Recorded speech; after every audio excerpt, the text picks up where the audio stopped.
ஆருத்ரா தரிசனம் என்றால் என்ன?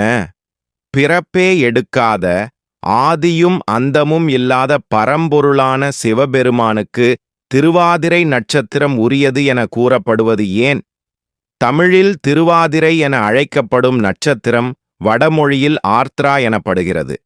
இதுவே ஆருத்ரா என்று வழங்கப்படுகிறது.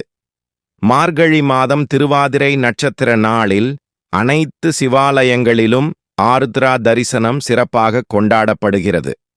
பிறப்பே இல்லாத சிவபெருமானுக்கு பிறந்த நட்சத்திரம் எப்படி திருவாதிரையாக இருக்க முடியும்?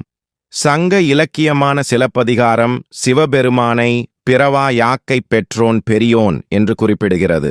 அதனால் இது பிறப்பை குறிக்கும் நட்சத்திரம் அல்ல, திருவருளும் திருக்காட்சியும் வெளிப்பட்ட தினம் என்பதே இதன் உண்மை பொருள். புராணச் செய்திகள் சேந்தனார் வீட்டிற்கு களி உண்ண நடராஜப் பெருமான் வந்த தினம் மார்கழி மாத திருவாதிரை நாள்.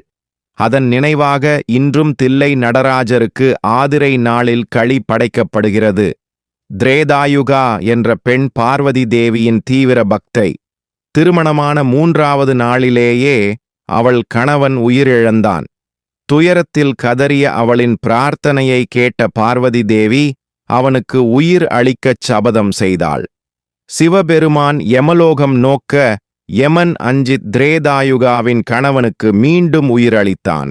பின்னர் சிவபெருமான் பார்வதி தேவி இருவருக்கும் திருக்காட்சி தந்து ஆசீர்வதித்தனர். இந்த அதிசய நிகழ்வு நடந்த நாளும் மார்கழி மாத திருவாதிரை நட்சத்திரம். அந்த திருக்காட்சியே ஆருத்ரா தரிசனம் என அழைக்கப்படுகிறது.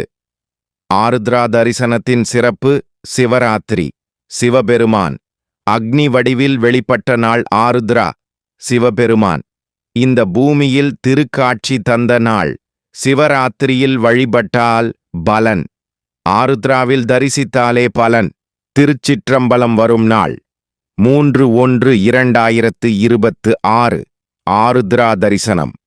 இவ்வளவு சிறப்பு வாய்ந்த ஆருத்ரா தரிசனத்தை உங்கள் வீட்டிற்கு அருகிலுள்ள சிவன் கோயில்களுக்கு சென்று மறக்காமல் கண்குளிர கண்டு இப்பிறவி துயர் நீங்கி நல்வாழ்வு பெற்று வாழ்க வளமுடன்.